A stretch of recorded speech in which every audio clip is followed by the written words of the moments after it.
Colonel retire Jitendra Singh ji. Radhe Radhe. Swami ji कोटि कोटि प्रणाम।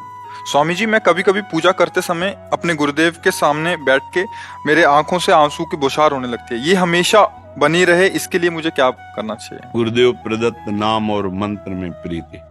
जो गुरुदेव का सूक्ष्म स्वरूप है वो मंत्र है, वो नाम है। ये स्थूल स्वरूप होता है, ये जो आप देख रहे हैं ये सदा नहीं रहेगा।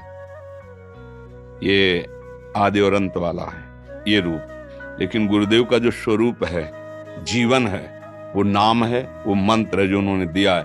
नाम और मंत्र को गुरु स्वरूप समझकर उसका निरंतर चिंतन करने का अभ्यास करो तो एक स्थिति ऐसी आती है कि आंसू भी सूख जाते हैं, निकलना बंद हो जाता है, केवल दाह लग जाती है हृदय में। ऐसी दाह हो, किसी से कुछ बोल नहीं सकता, कुछ कह नहीं सकता, बस अंदर ही अंदर वो अपने प्रीतम के मिलन सुख में या विरह सुख में वो निमग्न रहता है। बाहर से कुछ नहीं दिखाई दे रहा, ना कोई आंसू चल रहे, ना कोई रोमांच दिखाई दे। कभी कभी ऐसे प्रकट हो जाते हैं, पर एक स्थिति इससे भी आगे होती है। अंतर दाव लगी रहे, धुआं न प्रगटे कोय, कह जाने दिल आपनो या जा सिर बीती हो। या वो स्थिति किसी की वैसी है तो समझ सकता है, अन्यथा कोई नहीं समझ सकता। अंदर ही अंदर गुरु प्रदत्त मंत्र का जो स्वरूप प्रकाशित होता है, विकल होता है, प्रेम विकल रहता है। जिसकी मंत्र में निष्ठा हो गई, नाम में निष्ठा हो गई, वो गुरु निष्ठ परम रस को प्राप्त कर लेता है। नहीं गुरु बनाया, नाम मंत्र मिला और उस पर हमारा ध्यान नहीं गया, तो फिर हमारी जो आंतरिक भूमिका ज्ञान की या भक्ति की होनी चाहिए वो बाहरी टिकेगी नहीं, क्योंकि परिवर्तनशील है।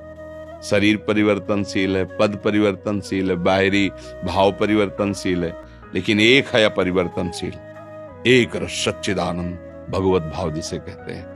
वो एक रस स्थिति आने के लिए मंत्र को बार बार मनन करना या नाम का बार बार चिंतन करना, गायन करना, सुमिरन करना, इसी से स्थिति प्राप्त होती है।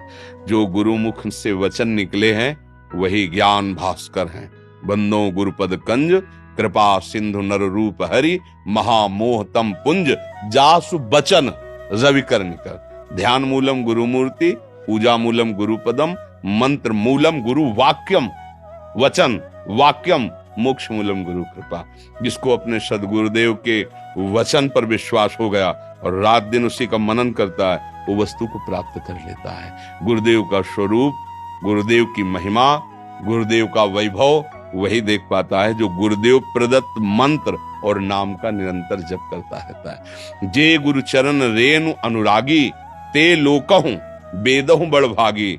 जे गुरु चरण रेणु सिर धरई, ते जन सकल विभव बस करहीं।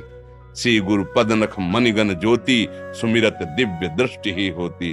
भगवान कृपा सिंधु की कृपा ही गुरुदेव रूप में हमें प्राप्त हुई है। हम उनके चरणों का ध्यान करते हुए, चरणों के आश्रित रहते हुए कहीं अहंकार ना आ जाए।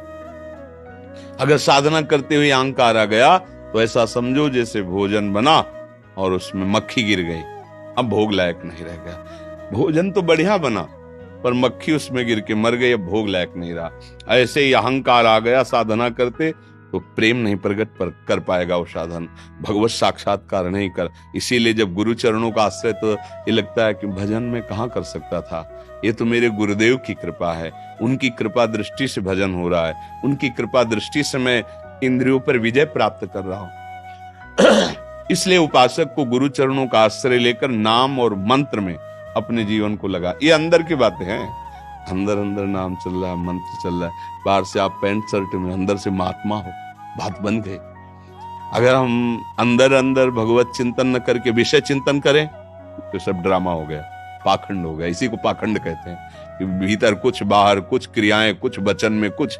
भगवान पाखंड से प्रसन्न नहीं होते। सत्य वस्तु है, मैं जैसा हूं अपने प्रभु का हूं और गुरुदेव प्रदत्त नाम मंत्र में निरंतर रटन, तो फिर आपका अनुभव हो जाएगा।